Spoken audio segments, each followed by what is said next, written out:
Herinandro mahery taorinan'ny fisamborana noho ny fanotonana filaminam-pirenena tamin'ny fikasana hamono olona ambony eo amin'ny fitondram-panjakana malagasy ka anisan'izany ny filoham-pirenena dia mivoatra be ny toe-draharaha. Ka izay indrindra no antony anaovana izao fionana amin'ny mpanao gazety izao. Ny roapolo jolay farany teo dia nosamborin'ny mpitandro filaminana ny olona maromaro ka anisan'izany ny teratany frantsay iray sy malagasy mizaka ny zoom-pirenena frantsay iray. Tamin'ny fizavana ny trano izay nataon'ny mpitandro filaminana dia hita tamin'izany ireto zavatra manaraka ireto: vola mitentina 900 millions d'ariary ary dia nogiazana io vola io niaraka tamin'ny fiara izay nitondrana azy dia fiara patrol sy Nissan hardbody. Nisy ihany koa tratra tao anatin'izany perquisition izany fusil à pompe calibre 12 iray miaraka amin'ny bala miisa 9. Nisy ihany koa ny solosaina sy finday ary fitaovana informatika izay nogiazana.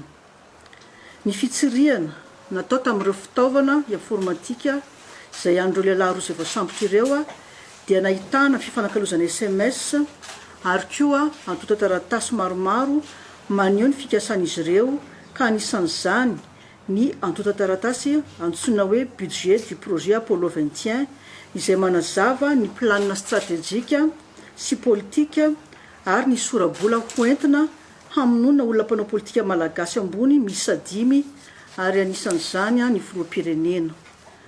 Hanonganana ihany koa ny gouvernemanta mba hangalana ny fahefana. Hita tamin'izany ihany koa ny mailaka nalefa tamin'ny orinasa mpitrandraka solika iray ho fangatahana fambatsim-bola sy fiarah-miasa. Hita ihany koa ny SMS izay nifandefasan'ireo olona maromaro manana toerana ambony sy olon-tsotra. Ny vaovaoangona rehetra avy amin'ny alalan'ny fisavanan'ny finday sy ny angom-baovao hafa dia nahafahana fantatra ireo rehetra voasaringotra amin'ity raharaha ity. Hatreto aloha izany dia olona 20 no voasambotra ary natao fanadihadiana. Miaramila sy zandarim-perinasa ny 12 amin'izy ireo izay ahitana jeneraly 5, kapiteny 2 ary manamboninahitra lefitra 5. Nisy ihany koa miaramila sy zandary teratany vahiny sy malagasy misotro ronono 4 izay efa voasambotra ary natao fanadihadiana. Misy ihany koa sivily 5. Amin'izao retenenana izao dia 14 isan'ireo olona izay natao andromaso ary mbola nohenona atao famitorana ihany koa. Ny porofo eo am-pelatanan'ireo mpanao famitorana dia miroso amin'ny fahafantarana ireo atidoha izay mitrotrika an'ity famonoana ny filoham-pirenena ity. Noho ny fanazarana ny fitambaranten'ny famitorana nefa izay mbola ao anatin'ny tanteraka tokoa isika amin'izao fotoana izao dia tsy afaka ny avoaka ny voalazan'ireo natao fanadihadiana. Mitoy arak'izany ny fanadihadiana izay ataon'ny zandary sy ny polisy izay aloha no azo ambara hatreto. Tiako ihany anefa ny mampatsiahy ny rehetra amin'ny fitohizan'ny fanadihadiana ny hanajan'ny rehetra ny fiheverana toy ny tsy meloka présomption d'innocence an'ireo olona izay voasambotra ary natao fanadihadiana. Koa manainga ny rehetra ary indrindra ny filazam-baovao na antsoratra na ambava na eto an-toerana na ny ivelany mba hanaja ireo voalaza ireo ka hanao ny asa amin'ny mamatianina azy. Le 20 juillet dernier, les forces de l'ordre malagasy ont procédé à l'arrestation de plusieurs personnes, dont un franco-malagasy et un français. Lors des perquisitions menées par les forces de l'ordre, ont été saisies une somme équivalente à 900 millions d'ariary en espèces, un fusil à pompe calibre 12 avec 6 cartouches, des appareils numériques et informatiques ont également été saisis, ainsi que les 2 véhicules de marque Nissan Patrol et Nissan Hardbody.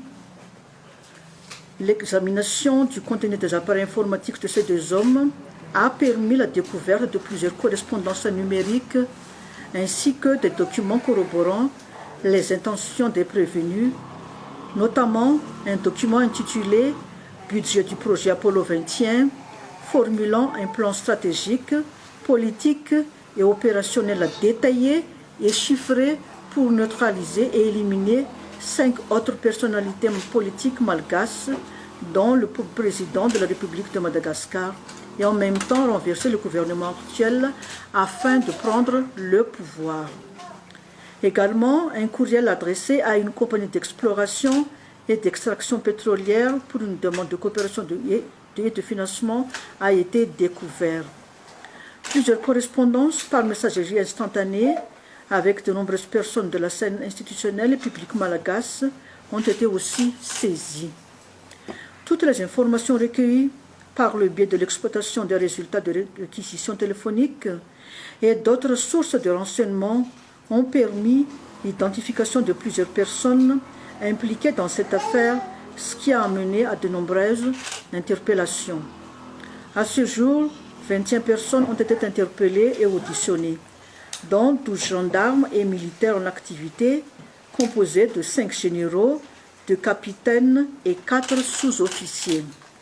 4 gendarmes et militaires étrangers et nationaux à la retraite aussi ont été interpellés et auditionnés, et il en est de même de 5 civils.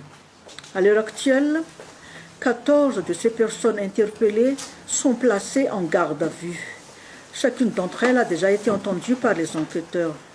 Actuellement, les preuves matérielles entre les mains des enquêteurs sont tangibles et ont permis d'identifier les principaux instigateurs de l'opération. Dans le respect du secret de l'enquête, le contenu des déclarations des interpellés ne pourront bien évidemment pas être communiqués. L'enquête suit son cours et face à ces faits graves, celle-ci a été confiée dès le départ à la police nationale et à la gendarmerie qui travaillent de concert avec les équipes du parquet d'Antananarivo. Voilà donc les informations que je peux vous communiquer à l'heure actuelle. Je tiens cependant à rappeler à tous que dans le cadre du traitement d'une enquête de la sorte, chacun est tenu d'observer la présomption d'innocence et surtout le secret de l'instruction. J'appelle ainsi toutes les parties prenantes et les personnes impliquées dans cette affaire, notamment les médias et journalistes nationaux ainsi qu'internationaux, à respecter ces principes et à effectuer leur travail avec éthique et professionnalisme. J'appelle aussi à un traitement juste et exact de l'information pour le bon déroulement de l'enquête et pour l'apaisement de l'opinion. Il est important que l'enquête puisse se dérouler sans encombre et sans entrave afin que la justice puisse effectuer son travail dans le calme.